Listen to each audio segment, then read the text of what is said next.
Hi, my name is Nadia, and today I'm going to show you how to navigate the school portal and access the library.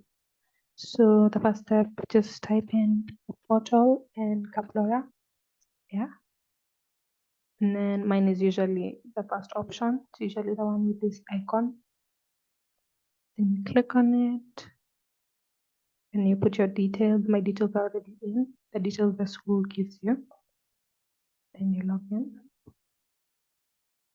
And this is just the school portal in general.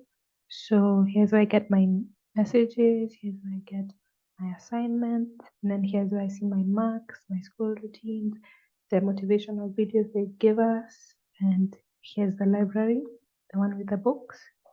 Click on that and gives me access to all the textbooks I need for all my subjects. So yeah, bye.